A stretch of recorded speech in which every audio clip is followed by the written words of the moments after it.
श्री स्वामी समर्थ. गणपती बाप्पा मोरया, मंगलमूर्ती मोरया. बाप्पाच्या कृपेने तुमच्या सर्व इच्छा मनोकामना पूर्ण हो. येत्या 17 सप्टेंबरला अनंत चतुर्दशी आहे, पण याच दिवशी पौर्णिमा तिथी देखील आहे. 17 सप्टेंबरला सकाळी 11:44 पौर्णिमा तिथी सुरू होईल, तर 18 सप्टेंबरला सकाळी 8:04 ही पौर्णिमा संपेल. ही भाद्रपद महिन्यातील पौर्णिमा आहे. या दिवशी जर आपण काही उपाय केले, काही सेवा केल्या, तर त्या खूप खूप प्रभावी ठरतात. कारण की या दिवशी अनंत चतुर्दशी देखील आहे आणि अनंत चतुर्दशीच्या दिवशी भगवान विष्णूंच्या अनंत रूपांची देखील पूजा केली जाते. भगवान विष्णूंसोबतच आपल्याला गणपती बाप्पाची देखील पूजा या दिवशी करायची आहे. तसेच माता लक्ष्मीची देखील पूजा करायची आहे. या दिवशी काही उपाय करायचे आहे की ज्यामुळे आपल्या आयुष्यात येणारे सर्व संकटे, अडचणी, अडथळे हे नक्कीच दूर होईल. भरपूर वेळा आपल्या आयुष्यात अनेक अडचणी, अडथळे येत असतात आणि ते काही संपायचं नाव घेत नाही. एक संकट संपलं की दुसरं संकट हे तयार असतं. अशा वेळी काय करावं आणि काय नाही हे देखील सुचत नाही. पण आता संकटे येणार नाही असं तर होणार नाही, पण आपण संकटाचा वेग मात्र नक्कीच कमी करू शकतो. तसेच प्रत्येकाला वाटत असते की आपल्या मुलांची प्रगती व्हावी.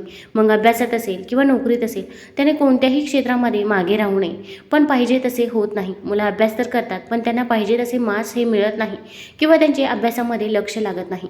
मग आपल्या मुलांची प्रगती होण्यासाठी देखील आपण या दिवशी काही उपाय करायचे आहे. तर कोणते उपाय करावे, कोणत्या सेवा कराव्या हे जाणून घेण्याअगोदर तुम्ही चॅनलमध्ये नवीन असाल तर चॅनल लाईक करा आणि सबस्क्राईब देखील करा. कमेंटमध्ये श्री स्वामी समर्थ किंवा गणपती बाप्पा मोरया लिहायला विसरू नका. आता अनंत चतुर्दशीच्या दिवशी आपण सकाळी लवकरच उठायचं आहे. अगदी तुम्ही ब्रह्ममुहूर्तावरती उठले तरी पण चालेल. या दिवशी ज्यांच्या घरामध्ये गणपती बाप्पा आहे त्यांना गणपती बाप्पाचे विसर्जन देखील करायचे आहे. या दिवशी आपण आपल्या मुख्य दरवाजावरती आंब्याच्या पानांचं तोरण बनवायचं आहे. आता हे तोरण कसं बनवावं? आंब्याच्या पानाचं तोरण जर आपल्या दारावरती असेल तर आपल्या घरामध्ये कोणतीही व्यक्ती येऊ, ती व्यक्ती घरामध्ये येताना सकारात्मकताच घेऊन येते. त्यामुळे असं आंब्याच्या पानांचं तोरण आपण दरवाजावरती जरूर लावावं. एकदा कामदेव हे आंब्याच्या झाडावर बसले असताना महादेवाने तेव्हाच त्यांचा तिसरा डोळा हा उघडला. त्यानंतर कामदेव हे जळून खाक व्हायला लागले. पण आंब्याच्या झाडातून फक्त हर हर हर हर असा आवाज आला. तरी पण आंब्याच्या झाडाला महादेवाने वरदान दिले की आंब्याच्या पानांचा जिथे पण वापर होईल, आंब्याच्या अगदी डहाळीचा जिथे पण वापर होईल, त्या घरामध्ये सदैव सकारात्मक ऊर्जा असेल, त्या घरामध्ये सदैव सुख समृद्धी नांदेल. तेव्हापासून आंब्याच्या पानांचा वापर हा केला जातो. कोणतंही शुभ कार्य असलं तर आंब्याच्या पानाशिवाय पूजा ही पूर्ण होत नाही. तर आपल्याला 11 आंब्याची पाने घ्यायची आहे. आंब्याची पाने घेतल्यानंतर ती प्रथम स्वच्छ धुवून घ्यायची आहे. घरामध्ये जर गंगाजल असेल तर पाण्यामध्ये 2 थेंब गंगाजल टाकायचं आहे आणि त्या पाण्याने ही आंब्याची पाने स्वच्छ धुवून घ्यायची आहे. त्यानंतर ही पाने स्वच्छ पुसून घ्यायची आहे. आता आपल्याला 11 सफेद फुले घ्यायची आहे. तुमच्याकडे जर लाल कलावाचा दोरा असेल तर तो दोरा धागा आपण घ्यायचा आहे किंवा अगदी आपण सफेद दोरा घेतला आणि त्याला हळदी कुंकू लावून घेतलं तरी पण चालेल. 11 आंब्याची पाने घ्यायची, 11 सफेद फुले घ्यायची, त्यानंतर 1 आंब्याचं पान आणि 1 सफेद फूल, अशा प्रकारे 11 आंब्याची पाने आणि 11 सफेद फुलांचं आपण तोरण बनवून घ्यायचं आहे. आता त्या प्रत्येक आंब्याच्या पानावरती स्वस्तिक आपल्याला काढायचं आहे. स्वस्तिक हे शुभतेचं आणि मांगल्याचं प्रतीक मानलं जातं. तर आपण प्रत्येक आंब्याच्या पानावरती स्वस्तिक काढावं. तसेच प्रत्येक सफेद फुलावरती आपण हळदी कुंकू अर्पण करायचं आहे. त्यानंतर स्वस्तिकवरती देखील आपण अक्षदा अर्पण करायचे आहे. आता हे तोरण आपल्याला आपल्या मुख्य दरवाजावरती लावायचं आहे की ज्यामुळे आपल्या घरामध्ये फक्त सुख, शांती आणि समृद्धी येईल. तर आता हे तोरण लावल्यानंतर आपण आपल्या घरामध्ये देखील थोडंसं गोमूत्र शिंपडायचं आहे. हे गोमूत्र देखील तुम्ही आंब्याच्या पानाने सर्व घरामध्ये शिंपडावं. अगदी बेडरूममध्ये, किचनमध्ये, हॉलमध्ये, तसेच मुख्य दरवाजाच्या बाहेर देखील असं गोमूत्र शिंपडायचं आहे की ज्यामुळे आपल्या घरामध्ये फक्त सकारात्मकता असेल. आता यानंतर आपल्याला भगवान विष्णूंची पूजा करायची आहे. आपण एक चौरंग मांडायचा आहे किंवा अगदी जिथे देव आहेत तिथेच अगदी तुम्ही बाळकृष्णाची पूजा केली तरी पण चालेल. भगवान विष्णूचा फोटो असेल तर विष्णूंची पूजा करू शकता. विष्णूंचा फोटो नसेल तर बाळकृष्णाच्या मूर्तीची आपण पूजा करायची आहे. बाळकृष्णांना अगोदर आपण शुद्ध जलाने अभिषेक करायचा आहे. त्यानंतर परत आपण एकदा पंचामृताने अभिषेक करायचा आहे. परत आपण शुद्ध जलाने अभिषेक करायचा आहे.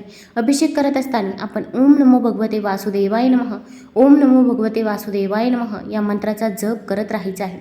आता अभिषेक झाल्यानंतर बाळकृष्णांना ज्या काही वस्तू प्रिय आहे त्या सर्व वस्तू त्यांना अर्पण करायच्या आहे.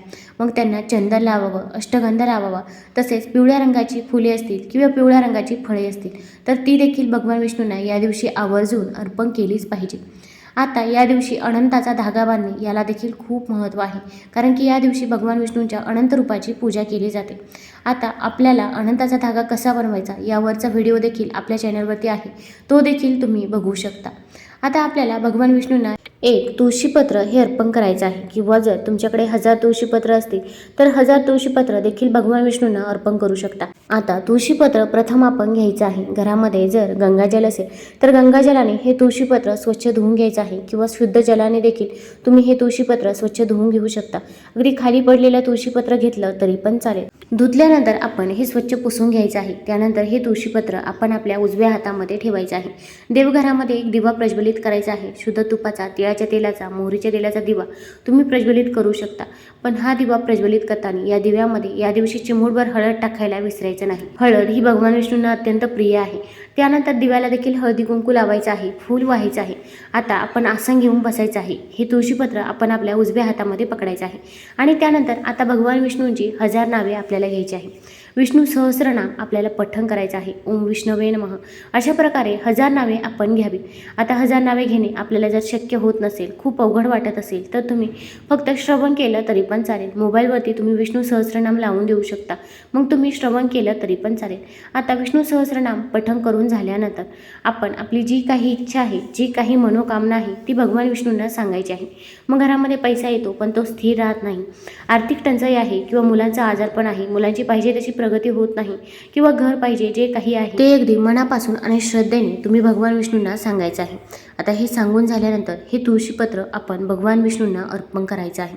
तसेच या दिवशी ओम नमो भगवते वासुदेवाय नमः या मंत्राचा देखील जप आपण 108 वेळा करायचा आहे. या दिवशी आपण तुळशीजवळ देखील शुद्ध तुपाचा दिवा प्रज्वलित करायचा आहे, कारण की जिथे लक्ष्मी माता असते तिथे भगवान विष्णू असतात, आणि जिथे भगवान विष्णू असतात तिथे माता लक्ष्मी देखील असते. आता यानंतर पौर्णिमेच्याच दिवशी आपल्याला गणपती विसर्जन करायचे आहे. तसेच याच दिवशी आपल्याला आणखीन एक उपाय करायचा आहे. आता हा उपाय आपण संध्याकाळी 6 नंतर करायचा आहे. आपल्याला घरामध्ये एक वस्तू जाळायची आहे, की ज्यामुळे आपल्या घरामध्ये जी काही नकारात्मकता आहे ती देखील दूर होईल, व कोणतीही इडापिडा मागे लागलेली असेल, नजरबाधा झालेली असेल तर ती देखील दूर होईल. भरपूर वेळा आपल्या इथे कोणी ना कोणी येत असतं, शेजारी असो किंवा नातेवाईक असो, प्रत्येकालाच आपल्याबद्दल चांगले वाटते असे नाही. मग त्यांच्यामध्ये असणारी नकारात्मकता आपल्या घरात देखील प्रभाव करते.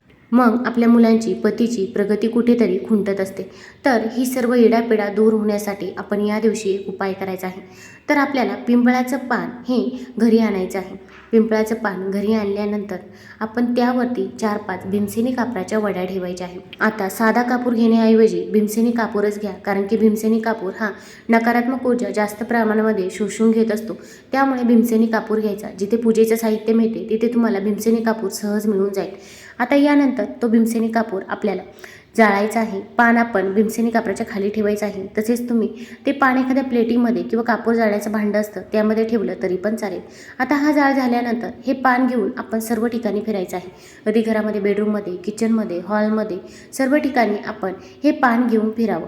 आणि हे पान जेव्हा आपल्या हातामध्ये असतं तेव्हा आपण ओम नमो भगवते वासुदेवाय नमः या मंत्राचा जप करत राहायचा आहे. यामुळे आपल्या घरामध्ये जी काही इडापिडा आहे किंवा नजरबाधा आहे, संकटे आहे, तर ती पूर्णतः दूर होईल. आता यानंतर हे जे काही पान आहे ते आपण मुख्य दरवाजाच्या बाहेर ठेवावं. अगदी रात्रभर ठेवलं तरी पण चालेल. दुसऱ्या दिवशी हे पान तुम्ही अगदी अर्ध जळालेलं असेल तर ते तुम्ही निर्माल्यामध्ये किंवा एखाद्या झाडाखाली टाकलं तरी पण चालेल. तुम्हाला जर हा व्हिडिओ आवडला असेल तर चॅनलला लाईक करा, सबस्क्राईब करा. धन्यवाद.